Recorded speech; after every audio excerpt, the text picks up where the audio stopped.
Hey, crew. Welcome back to another episode of the Skipper Report. This one is in the series of the women in telemark skiing.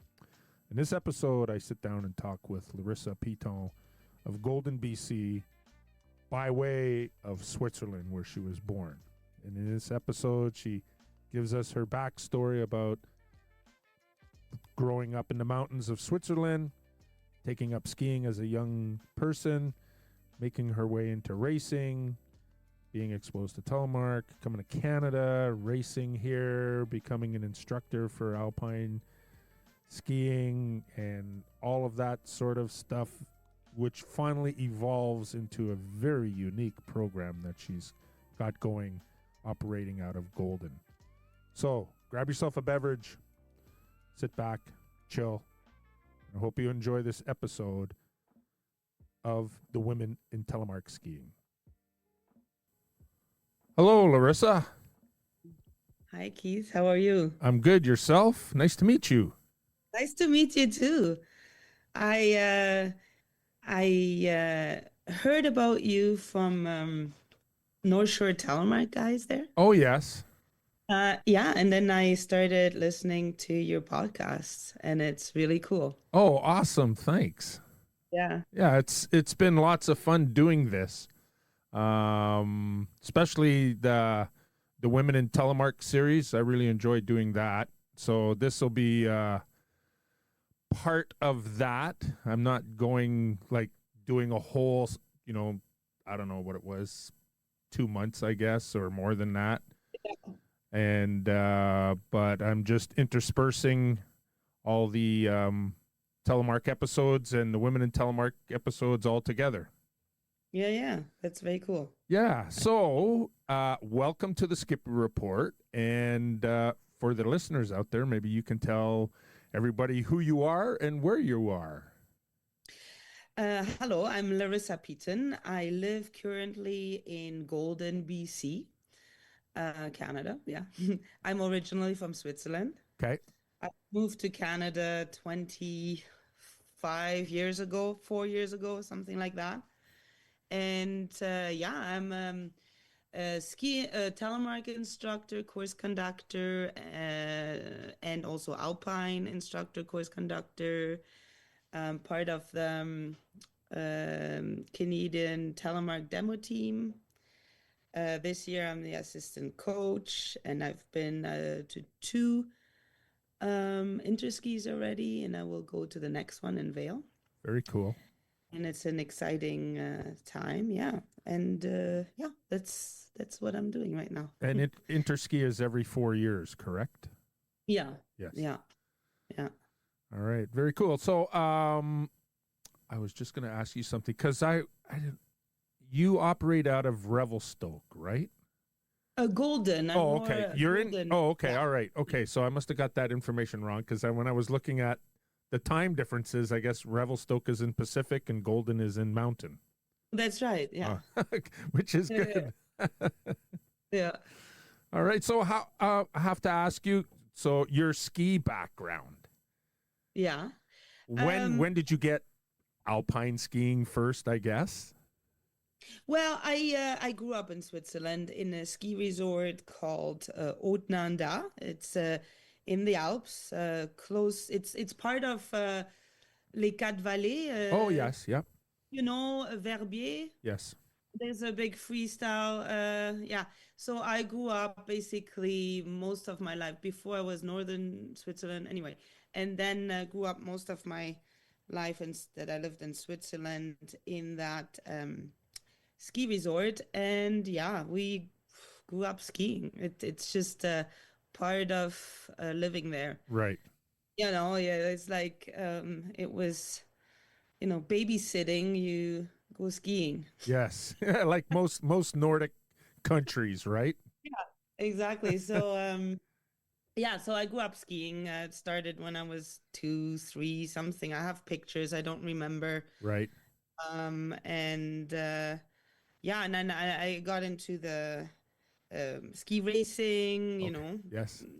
code, and then until I was about 17, 18, I went It was pretty good, ski racing and training and stuff. And then I traveled. I s- I instructed skiing I started with when I was 15 because that's what we did. Right. No, like what's you gotta make some money. You're a teenager. Right. Then teach skiing. Kids, Yes. here you go, 10 kids, go. Yes. And it's it's a ski resort where people come to stay a week or Right. so. Yeah. So you are babysitting and ski teaching for a week. Right. Later it was more adults, but at the beginning this is what it is. So It kind of, I had this idea. It's like, okay, yeah, the Nordic or the Scandinavian countries, you ski because that's what you do. And it's like, well, Canada, people probably think we canoe all over the place. yeah. But Switzerland is not a Scandinavian country. No, Switzerland that's is right. right in the middle of Europe, right? Yes. Yeah. Surrounded by France, I guess Italy. a mountainous country. Mountainous country. Yeah, that's Yes. right. Yeah, because That's like out west, what are you going to do in the wintertime? You either go out on snowmobiles, snowshoe, cross-country ski, or downhill ski. Yeah. Yeah. Or skate, right? Yes. Hockey. Yeah. Yeah. Otherwise, you're stuck in your house bored all the time. Those are the people who go to Florida like my dad does. I was like, what are you doing? Oh, yeah. Yeah. Yeah. No, I prefer winter. Yeah, and then you have to have the money and the time to go there too. Yes. Yes. Yes. Okay. So you're racing, you're instructing, and did you finish your formal education in Switzerland before coming to Canada? Yeah, I studied tourism management. Okay. That was really a cool study for me because I was involved in the ski industry and growing up in the ski resort. It's mainly run by tourism, Right. so that was a good way to get an education and then that actually brought me to go traveling and also doing I decided to do my practicum in Canada Yes. in tourism. Yes. And it's funny because I did my practicum with Swiss people in Canada. So it was a tour operation and tour operator in Calgary and a hotel in Canmore, at the Rocky Mountain Ski Lodge. Okay. Yeah, that's cool. My wife has family who live in Canmore, and they're racers. Their daughter was a biathlete, and her uncle was the chief supervising ranger in Banff National Park. Oh, really? Yes. What's their names? Murphy, Jim and Patsy Murphy. Okay. She ran a gallery in Banff, I think. Could be Canmore. I can't recall. Or maybe it was in Calgary. I can't remember. And then they're also big into, they were some of the original people who brought the Banff Mountain Festival. Oh, yeah. Yeah. Yeah. Film And so their daughter, who was the Olympic biathlete, she took over this year, I think, and was the host of it. From the pictures I saw on social media, that's what I'm deducing. Yeah. So I find it very interesting that Europeans come to our Rockies or go to our East Coast to ski when they have all of those places at home. What is the allure to coming to Canada and even the US, I would imagine? Yeah, so I mean, for me, Europeans, they're very different, right? Like Swiss, they're not all the same. Right. But so I can see like, Dutch and Germans going to, because they have the southern, they have mountains, but it's a little bit different. Like Switzerland, we ski, like we Yes. have mountains. Yes. I think for Swiss people to come to Canada, it's because it is a little bit similar, Okay. but yet way bigger with less people, Yes. wilder. And a lot of Swiss people like that. I think they Okay. like the nature part. They Right. like, this wild, open spaces and stuff like that. And that's why they want to see what they love in bigger. Right, right. Okay, I get that. I get that. And You know? the bigger, wilder, I've been in places in Canada paddling, and when I would call the Coast Guard every morning or at the end of every day when I was paddling, they're like, "You're where? In a Yeah. canoe? Why?" Yeah. Because we'd be paddling on Lake Superior for a few weeks at a time for a few years. And yeah, it's you don't see any people out there, and Yeah. all you just see are your paddling mates and wildlife. Yeah, I think that's what Europeans really, when they go to Canada, Yes. that's what they promote. Right. Yep. And the bear, like you have to see a bear. Yes. Yeah.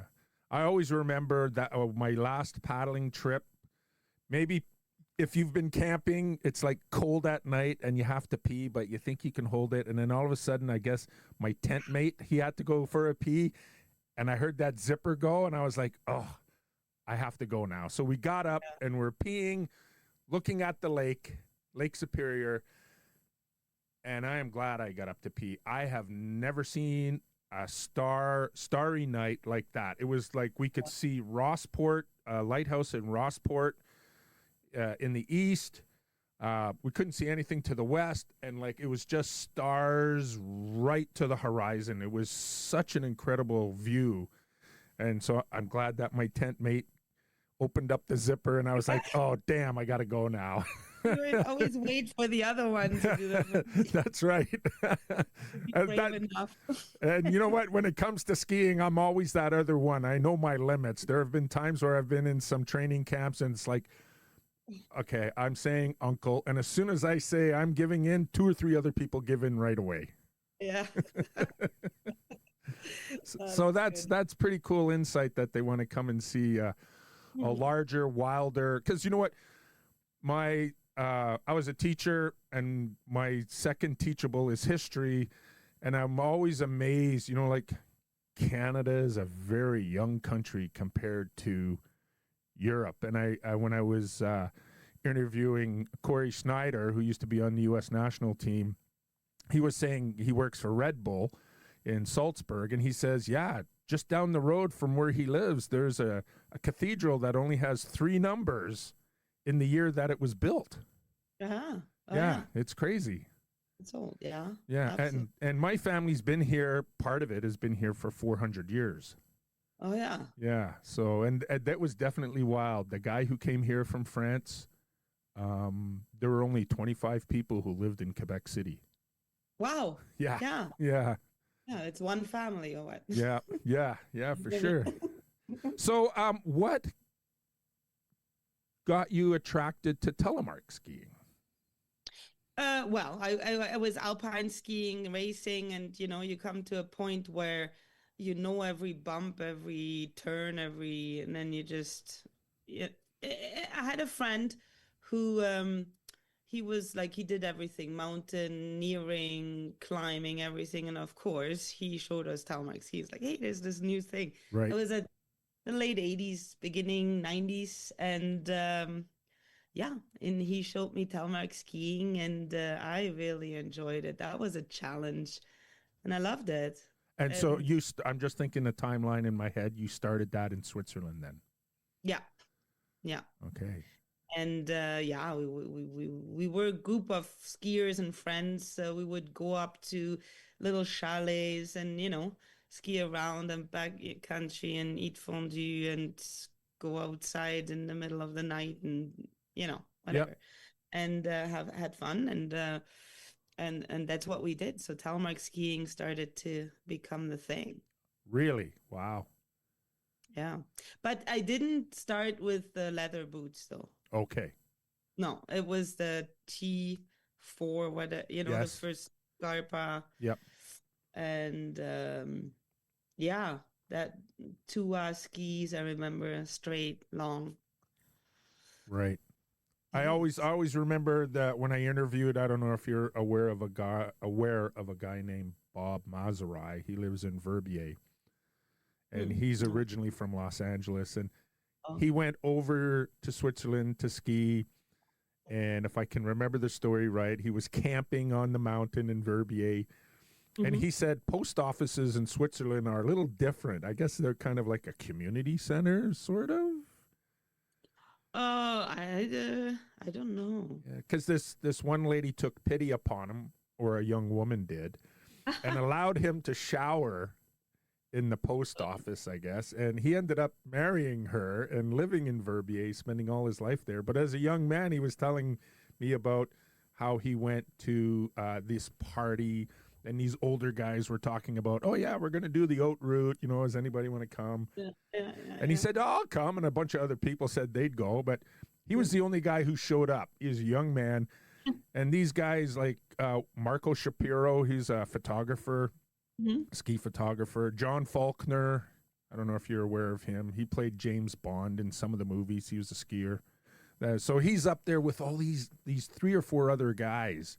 And I said, dude, those were like telemonks, man. You're like hanging out with these guys. It was like crazy. It's cool. Yeah, I'm not sure about the post office. So Okay. must have been a very unique situation. Possibly.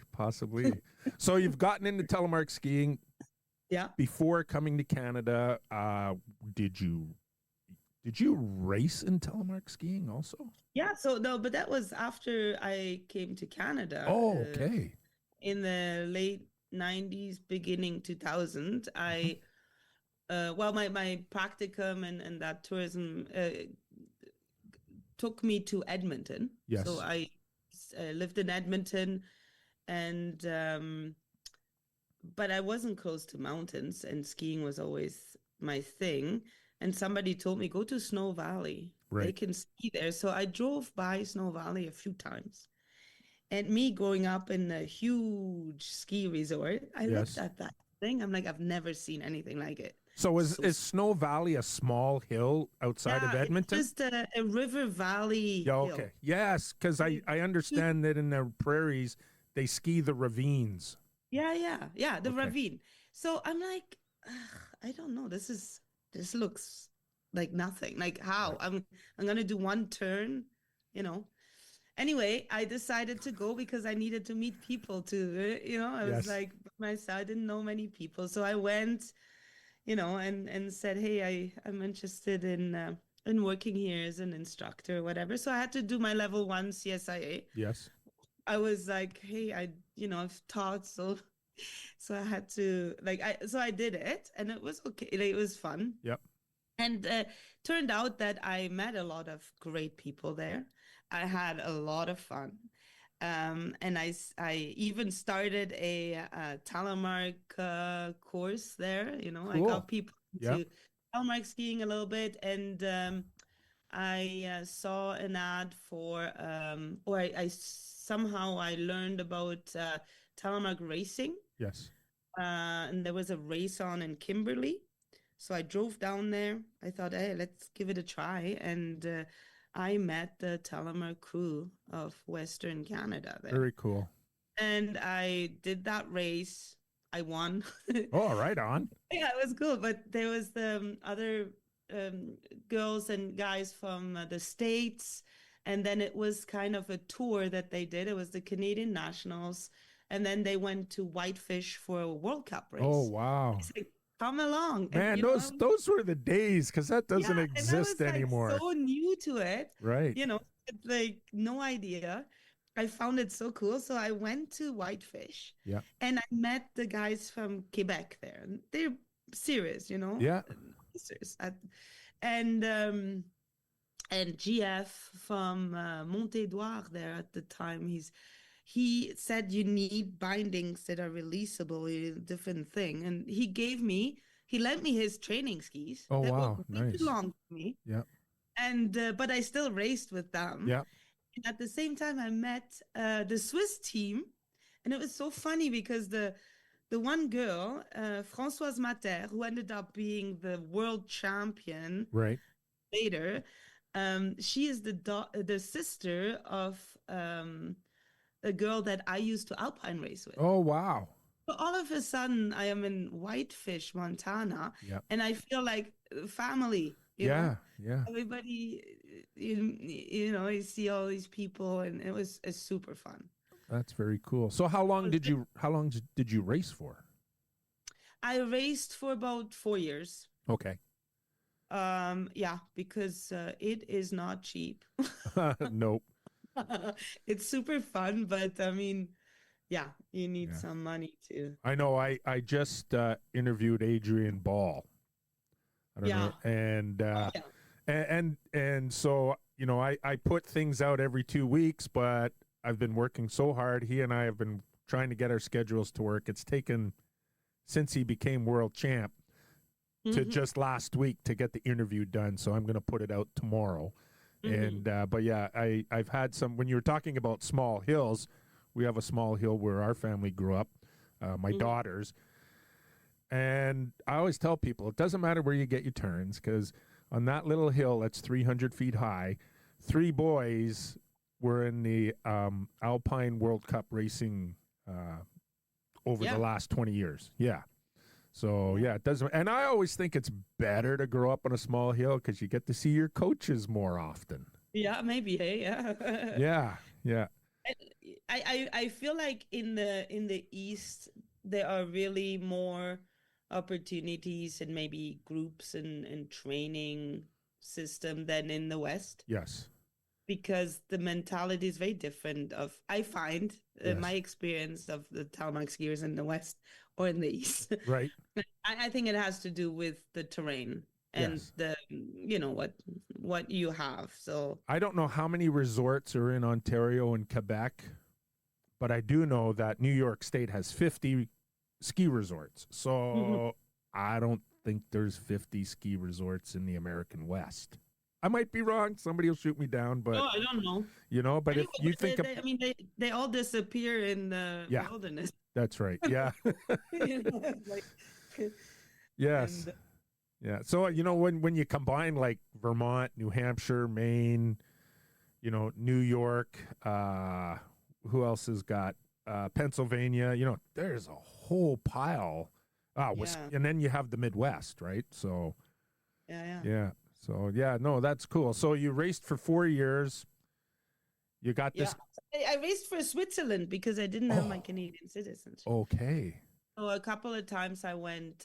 So at the end, when I got a little bit more into the racing, I trained with the Swiss team in Switzerland, Okay. and it was nice because it was organized and it was it was here. I was just by myself Yeah, with it's the maybe wild, wild west. two other people who maybe we could meet or not. Yes. So Yeah, I know, because when I used to race, I would just show up to adult gate training or adult learn to race just so mhm, I could bash gates, right? mhm. Get the experience and that sort of stuff. Yeah, yeah, So from working in Edmonton, being on your race circuit out west to where you are now, that's a big jump, but maybe you can fill in the gaps. oh, it's a long story. I'm gonna try to make it really short. So No, no, I don't make it short. yeah, so I was in Edmonton, I was doing the racing, and then I got really, really excited about Telemark racing. I thought it was the most incredible athletic Right, thing you can isn't do it? on ski. Yeah, Oh, absolutely. Like I found like, okay, this is it. Like, I mean, there's no more exciting stuff. You have the gates, yeah, you have the technique, you have the jumping, you have the skating and the big Rapalooza turn there. I yeah. mean, there's so much in that race that is so exciting.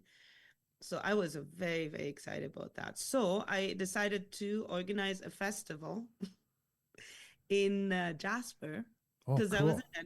in, Yeah, I called it the Tele-Tri Festival. So Telemark Triathlon yes. or try it. Try it. Yes. Yeah, so that was the thing. And I did that for 3 years.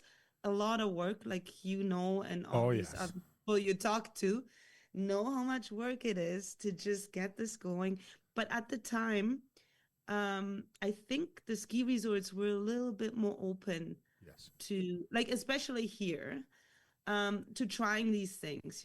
So I had a lot of support from Jasper, the ski hill. There was a bunch of telemark skiers there. So we created these like 4 days of fun, like old timers race. Then we had a triathlon where people start running. So you start behind a line, you have no skis on, you run in the snow Right. to the tree line where you have your skis and your skins had to be hung on the tree. Oh, wow. Yeah, but then you had to put your skins on your skis as fast as you could, and then go up the hill. It wasn't super high to go up, but it was like up Yeah. the forest. Yeah. And then we had an obstacle course kind of gate with bumps and jumps and rappaloozas where you had to ski down. So people would like to get to be faster would just take off their skins while they had their skis on. Right. That I found that really impressive. Like Yes, some of I'm always impressed by people who do that. and then just go down and you're tired and it was a hoot. It was a super good time. And that was really exciting. And we did that for 3 years of yeah, 3 years. And then I just thought it was a lot of work and I wanted other people to maybe take on. Like I took over the Alberta Telemark Ski Club in order to be able to do that right. as a non-profit, Yes, right? yes. Because we need to, and then I started actually. That's where I started going. I took the Kanzi course and got involved with Kanzi. Right. So you could like get the insurance, like Yes. you have Yeah, we all know that. Well, the listeners don't, but that's the Canadian Association of Nordic Ski Instructors. Yeah. So Yeah. I'm still with them and doing Right. a lot of stuff with them. But yeah, that was the thing. And that got me into the Canadian Association of Nordic Ski Instructors eventually. Yeah. So that was exciting. It was such an exciting time. And yeah, and then things have changed a bit, Just a little bit, because like since I left Telemark Ski Canada, I know that I'm not sure how they obtain their insurance anymore, because we used to work with Canadian Snow Sports Association, so all of the skiing organizations in Canada, all our national teams and all that stuff were all part of this, and we got insurance through them. And then there was allocations of money that came from FIS through them, and then each of the sports were you got funds distributed to you to pay for coaching and whatever else. But since I left, that's all changed, and I was like, I'm glad I'm not doing that anymore. Yeah, that's the part that's not so fun. Yes. Because that's what I mostly did. I'll talk to people and they'll see me with my jacket on. It says Telemark Ski Canada Telemark, and they asked me, and I was like, "Yeah, I used to put kids in the World Cup," and they think I coached them. And I was like, "No. I did all the paperwork and made sure they got to places and that sort of stuff." So that's cool. Yeah. Very cool. Yeah. So after that, I did my Kanzi level 1. Well, I did that before, but Kanzi level 2, and then moved on with Kanzi, became a course conductor. And that time frame is how long? Oh, that's between when the last Tele Festival was in 2006 till now. All right. So 20 years. Yep. I've been with Kanzi and doing courses and stuff like that. Yeah. Right. Now, are you pretty busy out in the West with Kanzi? Well, yeah, that's the thing. Not very, very busy. Right. I'm running, like level 1s, like 1 twice a year, maybe. Okay. Yeah. And then I do some private sometimes and stuff like this. I'm also instructing Alpine. Yep. Now I was with the CSIA. Now I'm kind of curious about the PSIC. So I'm, doing. I was disappointed when I heard that came out, and I sent them an email, and it's like, okay, dudes, are you going to get organized like the US and put everything under one umbrella? Yeah. And they were like, no, not yet. And I said, okay, fine. See you later. Yeah, it would kind of be cool to be like, but also the, Yeah. critic and yeah. Anyway, it's just skiing is skiing, right? That's why I got out of all that political bullshit, and I'm just skiing now. It's awesome. My grandchildren and my daughter and her husband came up here, and Avery is 3 and Lola is 4, and Lola got skiing. She understood it this year.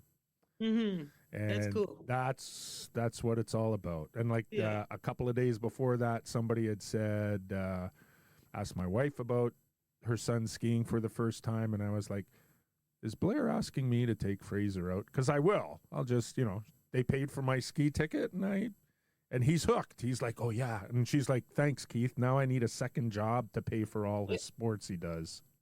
Yeah. So Well, that's what I am instructing, is to be able to pay my hobby. Yes. Yeah. So you're a course conductor for CanC. It's taken you 20 years to get there. And one of the things that I thought was interesting is that you have a rental demo fleet that you're getting up and going. Yeah. So like this year, it took a couple of years to get this going, but I because the Telemark here in the West, our courses like with CanC, they it's not, we don't have a lot of courses in Telemark. Like Nordic cross country is pretty good, and I think they're getting more and more, but Telemark is just not moving that well, and we have had courses canceled, and there is a lack of resources. Yes. There's a lack, and now you can't rent equipment anymore. Right. Anywhere. No skiing school is offering Telemark courses anymore. That's right. Anymore. So I'm like we need to, and we have the level 1, 2, 3 instructor courses, but I mean, we need people. Yeah, because they don't lead anywhere. Yeah. And so I decided, let's try this. I wanted to do this mobile school, Telemark ski school, like Holly Hefkin. Yeah, ski Telemark. Yeah. I talked to Holly, and she told me all about her thing, and I'm really impressed with what they're doing and how long they've been doing it. That's amazing. You know what? I don't know how they do it, because at Telemark Ski Ontario, we had the same thing where we had a patron who gave us a bunch of money, and I was able to spend it on boots and skis and bindings, and the manufacturers worked with us so that we got a good price so we could get lots of gear for kids. And I would cross-train alpine racers, hoping to poach some. And we had a fun time doing that. I know the listeners have heard this before when I talk to other people, but it takes a lot of work. We did it sometimes every weekend, every other weekend. And we were fortunate because out here along the Niagara Escarpment, we have private ski clubs. And Holly, with me working with her with Telemark Ski Ontario and racing, kind of groomed me to meet all the general managers and the Alpine directors. So then I was able to do all this stuff on my own. Mm-hmm. And it's quite tiring because it's a couple-hour drive one way for me. Sometimes it's 3 hours each way, and you're there early in the morning, getting home late at night, and you're schlepping all the gear. And so I was, after a few years, nobody wanted to take us up on it, so it's like, okay, I got permission from the patron to sell all the gear to kids. That's what I did. Yeah, that's cool. Yeah, so I know what you're going through, but now it's a few years different, so maybe you can share. Like, how did you acquire all your gear? We were really fortunate. We didn't have to go looking too far. Well, I bought it from someone else. Glenn Lee, know him? Oh, yes. Yeah. He told me that someone was selling equipment that they wanted, like from the East. Yes. What was his name? Larry, maybe White. Oh, Larry White. Yeah, from New Brunswick. Yeah, I think it was Larry. Yeah. And so he was gonna start something, and then I contacted him, and he was selling. He said, "Yeah, I can sell you those boots, all NTN Rockefeller bindings." So Wow. I said, "Sure, why don't we do that?" So Yep. I paid him. He shipped it, and so I had the bindings and the boots, and then I just collected skis Yep. from Panorama there and other places like Kicking Horse, So I have and to ask you because there's a trend here when I'm talking. So you're like the third person in so many weeks that I'm talking to who have put together a fleet, and really, you've done this out of your own funds. yeah, Like, thank you. it's crazy, it's stupid. It's No, it's it's yeah, it is. It is. but so this is the thing. Yeah. So first I did that, and then I'm like, okay, cool. Now I can rent it and give my courses Yes. and here at Kicking Horse, whatever. Then I found out earlier that it's a little bit more complicated Right. because the insurance now, Right. the requirement is $10 million for Whoa. insurance Wow. liability Yeah. in most of the resorts, the bigger resorts. Yes. That I cannot afford. Right. It's nice to do things for free, but you need also to Yeah. be able to recoup some of it. Yes. So yeah, and it was complicated, and so I had to talk to Kanzi. I was trying. So first I thought maybe I'll do it, like start a business, and you know, and that was not ideal because of the insurance. Yes. When you rent equipment on top of it, Yes. you need serious insurance to make sure, Yeah. that he can. I know it's like friends of mine. They ask me, this afternoon, my wife, I changed her bindings from Outlaws to Outlaw X's, and I've mounted lots and lots of Telemark bindings, and I know she doesn't ski hard. And a friend of mine, he's like, he says, "Oh yeah, we got some gear. It's alpine stuff. Can you help us with the bindings and the boots?" I was like, "No, I don't want to do something where you guys could be injured or your daughter could be injured. I think it would be better to go to a ski shop." And I know through the pretty good Telemark show, Adam X is talking about how Rossi is indemnifying their bindings this year. So like after a certain age, you can't work on them. And they're like, because I love people who walk into a ski shop with straight skis, bindings that still have the cable that go around the boot. Yeah. And they say, "Hey, I want to get skiing on these." It's like, yeah, no, that's not going to happen. Yeah. Yeah. So it's, you need somebody who, can maintain Yeah. your So I mean, gear. Yeah. yeah. So I mean, the skis have been mounted by in Panorama. There's Gear Up and Camor who does it Yep. And Valhalla Pure Murray. Yep. In Squamish. Yes. So he helped me out too. That's awesome. Which is awesome. Yeah, he's really cool, and man, his shop is amazing. You know what? My wife and I, when we retired, we were there in Squamish in 2018, and I didn't know that he existed. So I said, when I get back out there, I will go and see him. But I did. I bought my wife's new bindings from their shop. So nice. Yeah. Yeah. So I have that fleet, and what I did in order to make it worthwhile, I started a company called Tailgate Outdoor Rentals. Okay. Where we rent camping gear, paddle boards in the summer. Oh, very cool. So Golden is a place where a lot of people drive through, but since I've been living here for 4 years, the outdoors here are just incredible. It's incredible. There's a lot of lakes. You can camp, you can swim. Right. Compared to the lakes in Alberta, like they're warmer. Yes.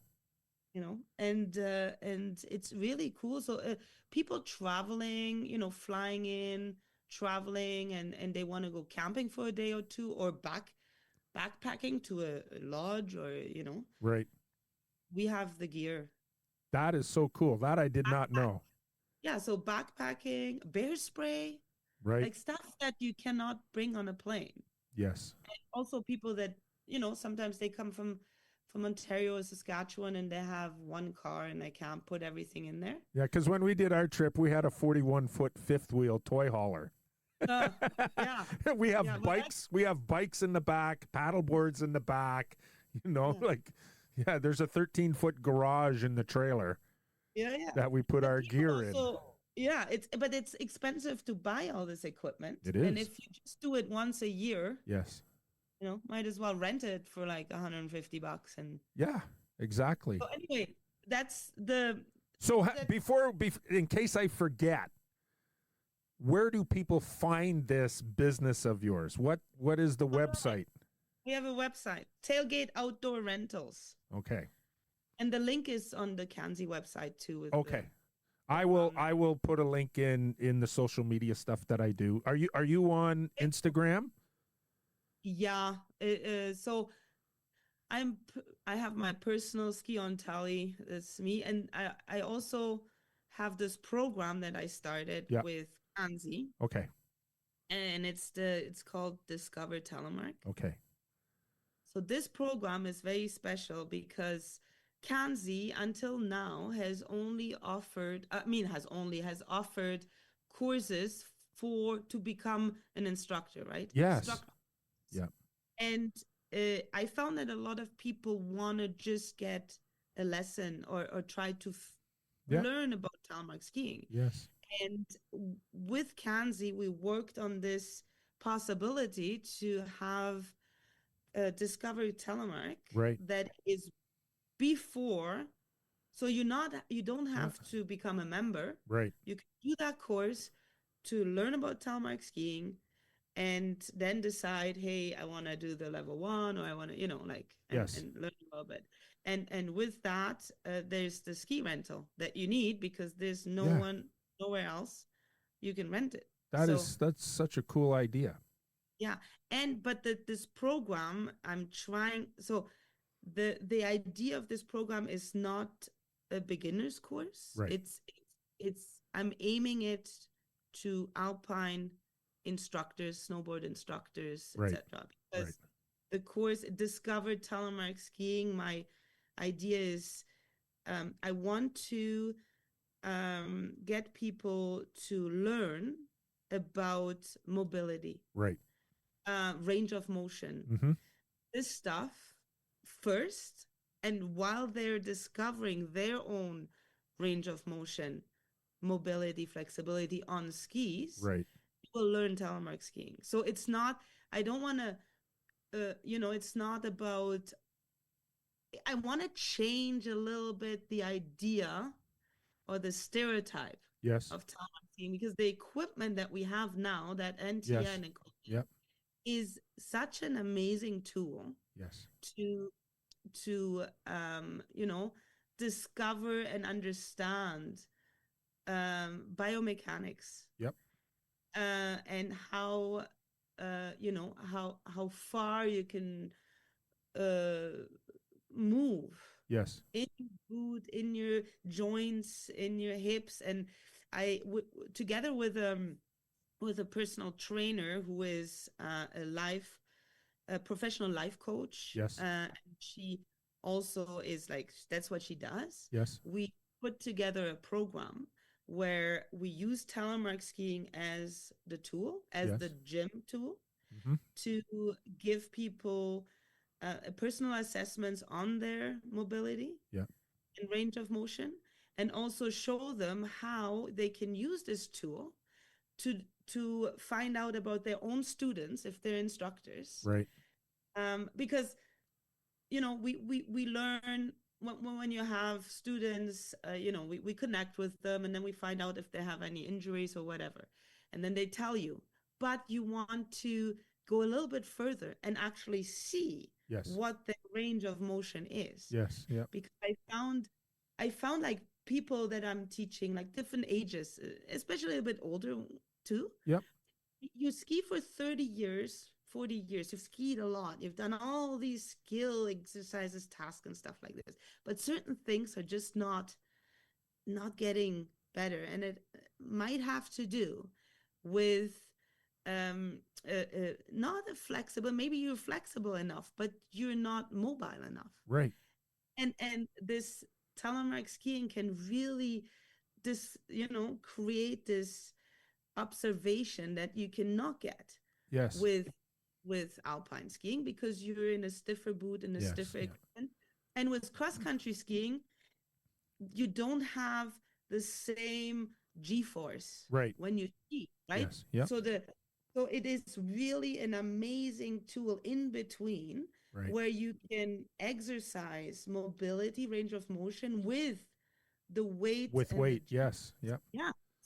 So I think if we, and I'm trying to present that to the ski industry in Yes. general, Yeah. because I find like it would be cool to change a little bit the idea of what telemark skiing is all about. And now when we're getting into these like at Interski, for example, we talk about all this like teaching, and Right. we share ideas and stuff like that. We talk enormously about biomechanics, Yep. and all that stuff. And we have this tool. Yes. Nobody really, not the ski industry doesn't see, it doesn't understand what really Yep. we have there in order to get even more out of, motion. Well, you can use me as the poster child. I don't have an ACL in my right knee. Yeah. Yeah. I have no medial menisci in either knee. Yeah. I have an entire lifetime worth of sports injuries and construction injuries. And you know Mark Kinoshita? Yeah. Yeah. I've skied with him. Yes. So at Holly's warm-up day, I went to do a presentation about the skipper report, and we were getting a photo, and I'm walking over, and he looks at me, he goes, "Oh, you're one of those guys, right? You're so beat up you can't walk right in ski boots, but you can ski like crazy." And it's like, I tell people that the only brace that I wear is a very thin, it's called bioskin. It's not neoprene, and it's a sleeve, and I wear those over each knee. Okay. That's all you know what? Like the other day, I was hurting after all the snow we got and all the driveways that I cleaned. My hip was really bothering me, and I know it's muscular. And I just dreaded the walk in my ski boots to the chalet. As soon as I put my skis on, everything went away. It's like, you know what? I have all this pain. And when you talked about range of motion and mobility, when I started Telemark, I was like, oh, I'm going to have to take up yoga. I have to be more flexible. Yeah. And I've slacked off on my yoga. My massage therapist always says motion is lotion for the body. Yeah. But I tell people who are alpine skiers, I was like, but they always think it's so hard on the knees. And when I tell them what my knees are like, they're like, really? It strengthens the knees. That's right. Yeah, and like people who know about biomechanics. Holly is a kinesiologist. I have a phys ed degree, so I have a lot of anatomy, biomechanics, and that sort of stuff in my background. I know all this stuff. So if you want to ski longer and you have lots of injuries, I'm a little more selective because I want to be like my wife's aunt, who she just passed away at 95, but she gave up skiing last year. Oh yeah. Yeah. Yeah. So, her last year of skiing was 94. So yeah, she's been skiing since she was a little girl. Wow. We'll see if I get there. Right? So I think that's it. You know what? Yeah, it's crazy what telemark skiing, and if you have that eye, right, for watching the biomechanics of somebody, because when I ski with Holly and the crew, because I used to work for, I always know the instructors and whom they either learned from or spent a lot of time with, because they have similar skiing styles. Yeah. So it's that's really cool. So the idea is, it's hard to, I mean, you have people that are interested in telemark. Yeah, that's no problem. They're interested in telemark. They'll find their courses, their festivals, their equipment. But it's interesting how a little bit the stereotype within the ski industry has not changed much. Like No. it's always the same about telemark skiing, and I'm trying to create this program where it's not just we tell them that it's good for your knees and da da Yeah. da, but we actually make an assessment. Yeah. We go through an assessment on the skis Right. and give them a result for themselves, and also tools to look at their students in a different way. Right. And that is with the help of the trainer and stuff. And so I'm thinking maybe that is something that would be interesting for absolutely anybody. Yes. Is telemark skiers, but actually skiers, snowboarders, instructors, Yeah. I have a friend who's a snowboard instructor, an alpine instructor. I think he may have taken up telemark skiing in his late 60s, and he's a level 1 Kansi instructor. And he came up with this thing. I don't know if it's his, but he claims it's his. It's called kitchen sink squats. And when when you do a squat, you end up in a position that's like skiing, right? You have your toes, your knees, and your nose all in a line. Well, I thought this is good because you know what? You kind of sit back a little bit. You get in the back seat. And I was like, this is good for, people who have difficulty getting on and off the chair. Because I'm 6'6", and I hate the ski industry. Chairlift ski industry needs to change. Short people can put their legs on a chair rest that tall people can use, but tall people can't put their legs where short people can use them. Or when I go, there are some places where the chairs are like 12 inches off the ground. When I go to sit down, I was like, oh, man, I hate this chair. Like we should have a kind of a standard that everybody could use.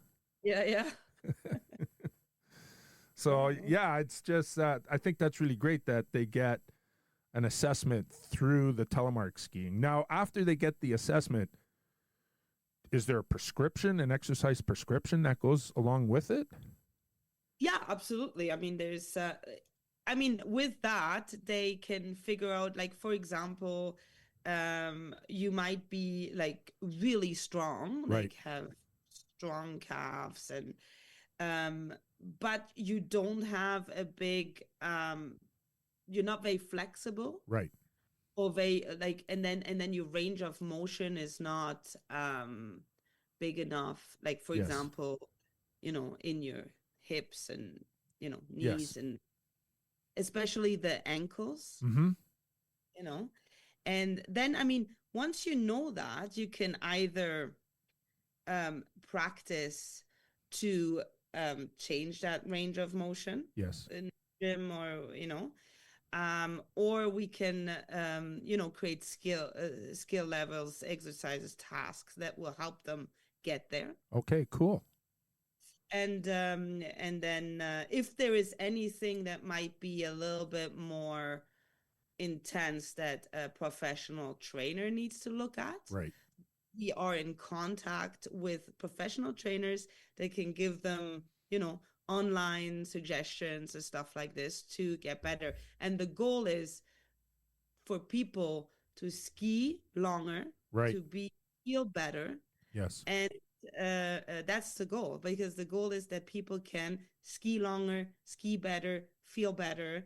And that is this whole project of this course and assessment and learning, is that you get away from there and know, okay, my left turn is not so good. Right. Why? Right. Oh, maybe my hip on this side is not, Yep. bending enough, or I don't squat enough on that side. Why? Because, and then my hip, my back hurts. Maybe it's because your ankle is not flexed enough, Yes. then it gets into your knee, and then you keep your knee straight, and then it goes into, like, things like that. Yep. Can be so important, and are so important for your, if you want to improve or ski longer, Yes. ski feel better in general. Yes. I went to see an occupational therapist.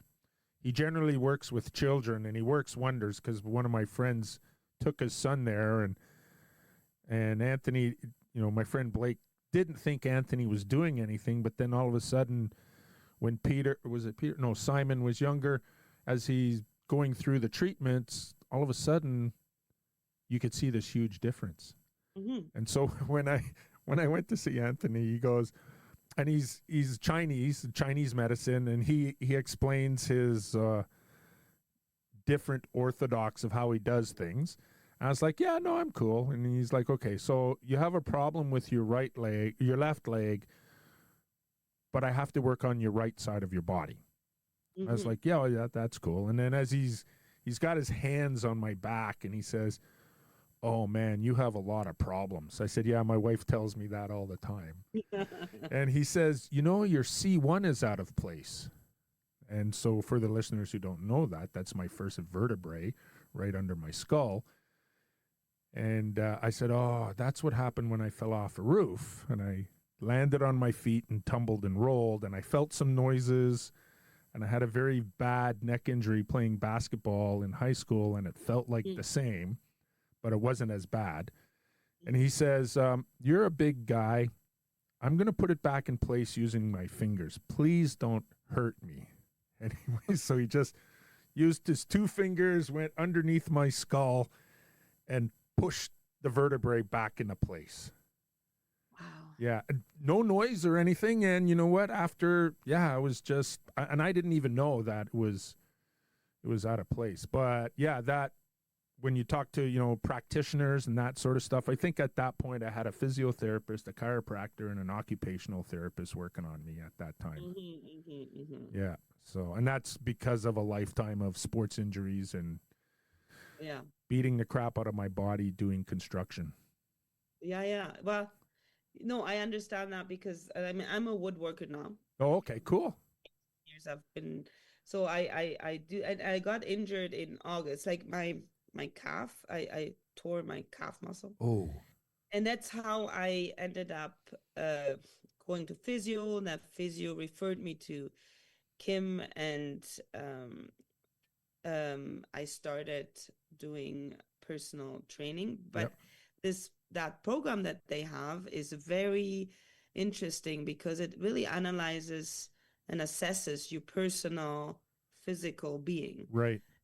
Then you get a personalized program just for you, and so you understand what you need to do. Yes. And after these 3 months, then I started skiing, and I really felt I was way more in line and over, I felt stronger. Yeah. I really liked that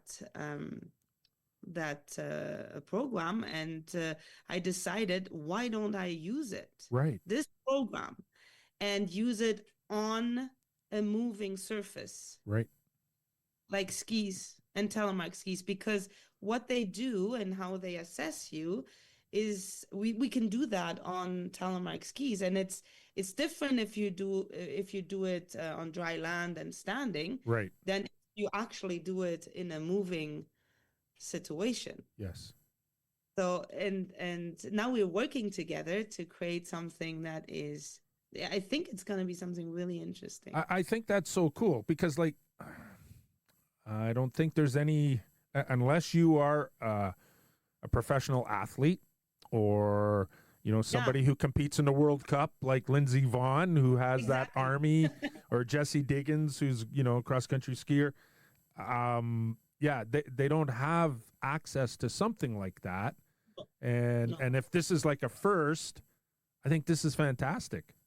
Yeah, and it's good. Like I've had telemark skiers, and bit like my age, in their 50s, 60s, and they've been skiing. They enjoy it so much, right? And then they can't do certain movements, and it might not be because their joints are not able to do it. Maybe they don't know what, right? And if we can do this assessment with them, then we can find out. Maybe it is just this, and you Right. need to practice this side, and this is gonna be more possible to do this move. That's right. Yeah. And why not? I mean, if you want to keep going, do it right. Yes. Do it for you. Yes. Yeah, no, that's because I'm just sitting here thinking about my right knee is so full of arthritis and it's pretty swollen. And because of all of the inflammation in there, it's affected the range of motion. And I know it's like flat light, not good conditions. I don't think I'm going to go out there because I can't always see the hazards. And that because I don't have the ACL, which for listeners, that prevents your femur from sliding forward and over your tibia and fibula.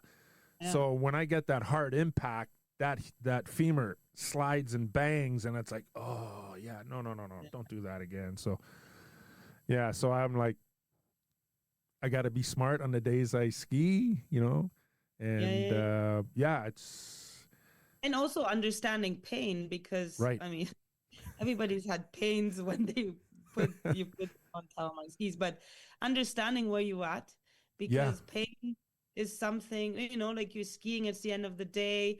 Like basically this program is also to help people prevent injuries. Right. Yeah.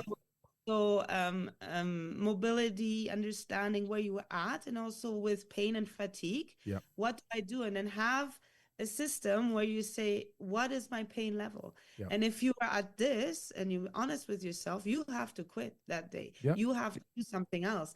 And these are the things that I want to kind of share with people. Yeah. Because it is injury preventive. It is mobility enhancing. It is being able to ski longer, better in your age as well. Yeah. And those are the things. And helping instructors opening up to these parts of instructing as well. That's right. And you know what? Like I've taken quite a few courses, and I remember I was doing my PSIA course, and they wanted me to do something, and I told them, I said, I can't do that with my right leg, but I can do that with my left leg, and this is why. And they're like, that's cool. Yeah, whatever. Like you have to advocate for yourself if you're on a course. And it's a workaround, and luckily for me, with my background, I know how to work around all my injuries and how to do things, so. Yeah. But not everybody. No, that's. I mean, what I also, I saw this study about ski racing, alpine racing, and they were looking at injury prevention, especially in younger skiers, and they were looking at equipment, of course, equipment, turn radius, G-force, all that stuff, and then they found out that GS is where the biggest G-force and the most danger for knee injuries is. Right. But then also they realized that the young racers are actually physically not ready for the amount. Right. Of so their physical training and physical capabilities have to change. Right. Like the core and so on. And I think that is really important to address that in skiing. Now, I didn't grow up an alpine skier, so, and I hear this all the time, little kids are skiing in boots that are way too stiff for them. Is that true? I think so. Or young racers, they always got to be the stiffest boot. They always have to be. Yeah. And you know what? You get in a Telemark boot, you put racing kids in a Telemark boot, and they're like, oh, wow, this is so nice. Yeah. Yeah. Yeah. Yeah. And then they can build up their strengths also like that, like with the gym, of course. And yes. Anyway, there's so many. Oh, and one other thing about this program. Yeah. That I found cool is that it's a program that I want to also promote in more remote ski areas. Oh, cool. So because you can use Telemark skis, like we said, on small on smaller hills. Yes. You can get your exercise. Like you don't need kicking horse top to bottom to get your exercise on Telemark skis. You can do that, and this program will be really cool to bring to remote resorts and with the equipment and everything. So Right. right now I'm talking. We're trying to go to Dawson City in the Oh, Yukon. wow. We have a group is very interested to get going on this. So we're just planning the trip and trying to bring it up there. And hopefully there's some interest. And then we can move on with getting level 1, level 2. And then they can run their own Discover Telemark up there. And that would be super cool. Man, that's a whole new avenue for Cansey. Yeah. Yeah, I think so. Yeah, no, and how far is Dawson City from you? It's got to be like 20 hours. Yeah, it's in the Yukon. It's like super far. And yeah. In it would be in March, and it would take 2 days because you have to go to Whitehorse. Right. Stay.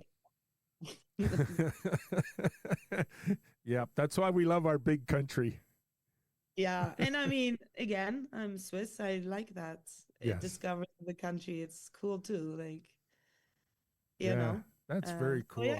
So there's a lot of opportunities. I think if it gets going and if we can really market it in the good way, that's doing it by myself right now, like with Cansey. But I mean, the promotion and the online, you have to try and get that going. And so we have to get the retail or the manufacturers on board, bindings and boots and so I'm really, really happy that I met Murray from Valhalla. So I've been calling like Scarpa, you need to step up here, and 22 Designs, what is it, In Wild now, and Voile. I think with this program we could maybe eventually get some some financial help to develop the courses. And it's like there's so many things. It's injury preventive, it's instructing, it's a new discipline, new avenue for people on small resorts. And like Telemark skiing, you can go up, down, flat, whatever you want with it. So here you go. Yeah, like my cross-country skiing gear is basically lightweight Telemark equipment. Yeah. Because I like to cross-country, or I did. I'm more into snowshoeing these days because of my knee, but I'd be out in the woods by myself in late spring, and it's pretty icy, and it's like I need steel edges. So I have like Rossignol Telebirds. Those are some of my cross-country skis, and they're great in the woods on ice. Yeah, absolutely. Yeah. I mean, there's a reason why they invented the metal edges. That's right. Yeah. So, you know what? I'm going to wrap this up now. Yeah. But congratulations for, launching this program along with your rental fleet that you can, highlight skiing into later parts of life and using it as rehab. And it's definitely a different approach, which I think is a really good, positive thing. I think I hope so. It's just a matter of getting it started. Yes. And then have people see and experience it. Right. And I want people to experience it's not absolute talent. I'm not worried about the Telemark skiers. They're there. They're doing their festivals. They're having blast, right? Yeah. They know what they're doing. Yes. It's to get a little bit more Telemark skiing out into the big scene. Yes, that's right. Yeah. And it takes a lot of work and it takes a lot of money, and you fronted a lot of that. So thank you on behalf of the Telemark community for investing in our sport. Yeah. Well, thank you. Thank you for having me here. And you got to do something. And if we have a hobby, it might be expensive, it might not, and this is part of a hobby. It's like when my wife, I said, you need some new bindings. She's like, no, I'll just use my cable bindings. I said, no, I'm going to get you. I didn't tell her how much I paid for her Outlaw X's. No, you don't.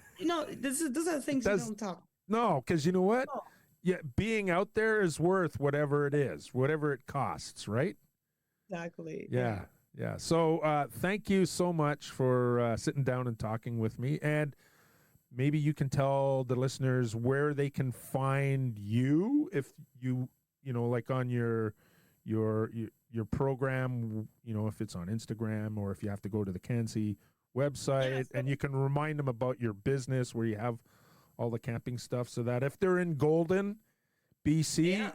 and especially like Europeans, right? Because I do know this podcast does go out worldwide. Really? Hey, yeah. Wow. I say hi to all my Swiss friends and Yeah, yeah, for sure. German. Because when I see that list of countries, Switzerland's in there. Yeah. Yeah. Yeah. So what I created a website called Tailgate Tele. Yeah. It's a platform. It's not a business. It's a platform where all this information is on it. Great. I also am planning to offer some online coaching Nice. eventually. I'm just working on that. And so all the tailgatetally.com, Kansi website for all the discovery courses. There's a list. It's going to be in Cyprus on January 13th. Then we are in Silver Star and Sun Peaks. Nice. And then maybe in the Yukon. So. That's awesome. And I'm on Facebook, and so Tailgate Tally is a little bit the platform where I'm trying to get the information out, and Kansi, of course, for the courses. Right. Well, that's awesome. So thanks again. I wish you the best of luck. I hope you have lots of snow. Yeah, we do actually. Do you? Oh, because you know what? So my cottage is near Jay Peak, and they have well over 200 inches of snow this winter. I've been telling everybody that. Yeah. So we ski at Owl's Head in the townships. That's where we have our pass. Oh, okay. That's cool. Yeah, here Kicking Horse has tons of snow. Oh, that's awesome. That's great. Powder day every day, like just at Christmas time. It was amazing. Right. Yeah. All right. Well, thank you very much again. Yeah, thank you, Keith. That was really great to be on your podcast. Yeah, and I wish you the best. Happy New Year. Yeah, you too. All right, thanks. Thank you. Bye-bye.